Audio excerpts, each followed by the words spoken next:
আপনিও কি আমার মতো সবাইকে খুশি করা বা অতিরিক্ত ভালো মানুষ হওয়ার ট্র্যাপে আটকে আছেন? যেখানে আমরা সবসময় চাই যেন সবাই আমাদের বিষয়ে ভালো ভাবুক, আমাদের দ্বারা যেন কারো ক্ষতি না হয়, বা এরকমও হয়ে যায় মাঝে মাঝে যে কোনো একটা মানুষ আমাদের সাথে খারাপ ব্যবহার করতেছে, তার সাথে আমরা ভালো বিহেভ করা শুরু করে দিই। ইভেন আমরা এটা জানি না যে আমি যদি তার সাথে ভালো ব্যবহার করি, সে ওইটাও জানতেছে না যে আমি তার সাথে ভালো ব্যবহার করতেছি। আমরা হয়তো ভাবতেছি যে সবসময় গুড পার্সন হয়ে থাকা বা সবসময় পজিটিভ থাকা, কেউ একজন আপনাকে কোনো কিছু একটা বলছে তখনও ওর সাথে ভালো বিহেভ করা, এইভাবে যদি চলাফেরা করি বা এইভাবে যদি চলি, তাহলে হয়তো লাইফটা অনেক ইজি।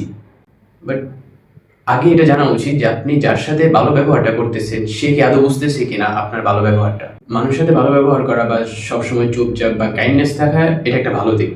বাট এই জিনিসটাকে যদি আপনি অতিরিক্ত করে ফেলেন, তখন মানুষ আপনার থেকে অ্যাডভান্টেজ নেওয়া শুরু করে দেবে। এই বিষয়গুলো যদি আপনি অ্যাভয়েড করতে চান, সেক্ষেত্রে কিন্তু আপনার জাজমেন্টের স্কিলসটা প্রয়োজন।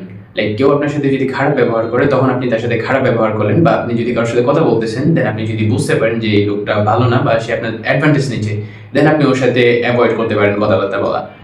বাট নর্মালি আমরা কি করি, যখন আমরা কারোর সাথে কথাবার্তা বলি বা কেউ যদি আমাদেরকে কোনো কিছু একটা দেয় বা কেউ যদি আমাদেরকে কাইন্ডনেস দেখায়, দেন আমরা ওটাকে 2x রিটার্ন করতে পারি, এখানে কোনো সমস্যা নেই।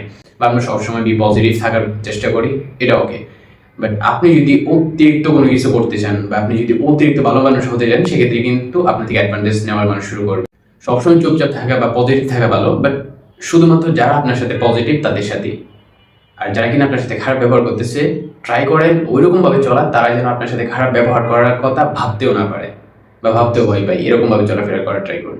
আপনিও যদি অতিরিক্ত ভালো মানুষ হওয়ার সমস্যায় পড়ে থাকেন, তাহলে কমেন্টে জানাতে পারেন আপনার অভিজ্ঞতা।